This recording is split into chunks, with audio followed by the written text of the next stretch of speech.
Trump is going to win 2020. I see a lot of so-called red flags that the media does not seem to pick up on or, in fact, ignore.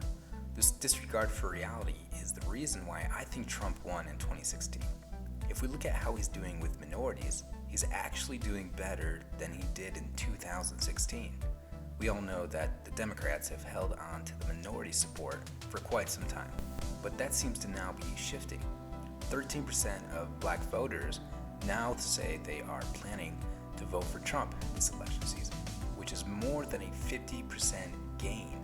Hispanic voters are also shifting toward Trump, which is now giving him the edge over Biden by 50 to 46. This just shows you that the constant pandering, all talk, no action Democrats are finally starting to face the consequences of taking the minority votes for granted. Another thing to point out is that a lot of conservatives, in fact, the majority of conservatives, feel afraid to express their views in public. They know that if they say the wrong thing that people don't like, their safety and, in fact, their careers can be at risk. With a consequence such as this, it is no wonder that a lot of the polls show Biden winning, like they did show Hillary winning, but we all know how that turned out.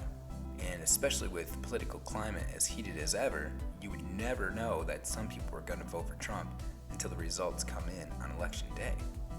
With about 80% of conservatives hiding their political views, aka the silent majority, I think the polls are not an accurate representation of what reality is today.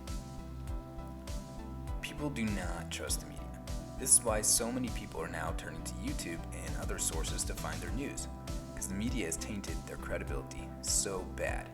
And when I say media, I'm talking about CNN, MSNBC, ABC, CBS.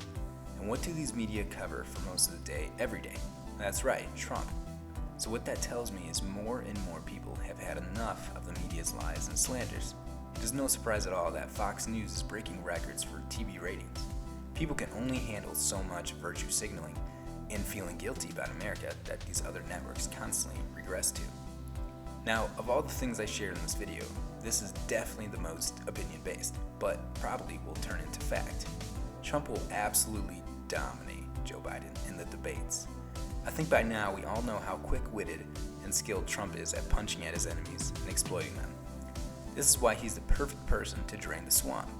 Joe Biden is nowhere near as quick-thinking and high energy as Trump. This will be like the turtle in the hare story, except this time the hare does not take any rest. I cannot wait to go through about 3 bags of popcorn and join the slaughter of a debate. Well, that's all I got for this video. I hope you enjoyed it. Please leave a like, comment, and or subscribe. I'll be sure to try and make some more videos soon to continue to highlight how Trump is constantly winning and liberalism is always losing.